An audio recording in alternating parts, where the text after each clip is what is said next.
الحمدللہ رب العالمین والصلاة والسلام علی سید الانبیاء والمرسلین وعلی آلہ واصحابہ اجمعین۔ سلسلہ معلومات اسلام کے معزز سامعین، حضرت سیدنا عثمان رضی اللہ تعالیٰ عنہ کا اتباع رسول اور احترام رسول، اس کی ہم چند مثالیں آپ کے سامنے ذکر کرتے ہیں۔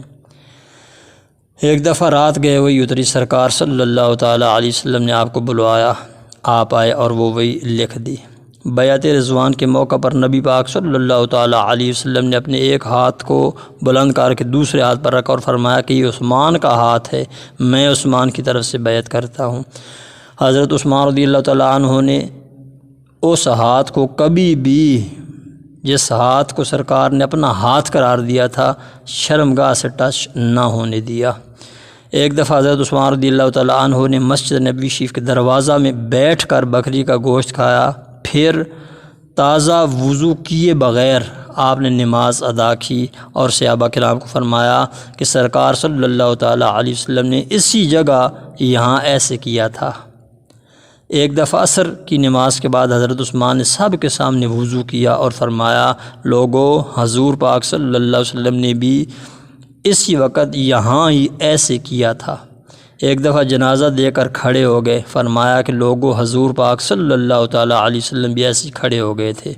ایک دفعہ ایک صحابی نے رکن یمانی کو بوسہ دیا اور بتایا کہ حضور پاک صلی اللہ تعالیٰ علیہ وسلم نے بھی بوسہ دیا، تو حضرت عثمان رضی اللہ تعالیٰ عنہ نے بھی بوسہ دیا۔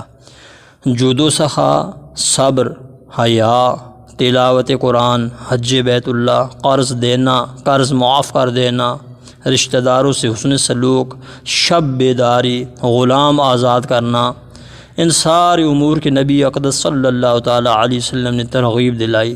تو حضرت عثمان یہ ساری چیزیں کرتے تھے۔ آپ نے بئر رومہ خریدا، آپ نے شہادت قبول کر لی مگر لڑائی نہ کرنے دی، اور حیا اتنا کہ سب سے زیادہ حیادار اس امت کے آپ ہیں۔ کبھی غسل خانہ میں بھی مکمل بے لباس نہ نہائے، اکثر پوری رات جاگتے تھے، تلاوت کرتے تھے، تلاوت کرتے کرتے آپ نے شہادت پائی۔ ہر سال حج کرتے تھے، قرض دیتے بھی تھے اور معاف بھی کر دیتے تھے۔ اقربا پروری آپ کی مشہور ہے، ہر جمعۃ المبارک کو آپ غلام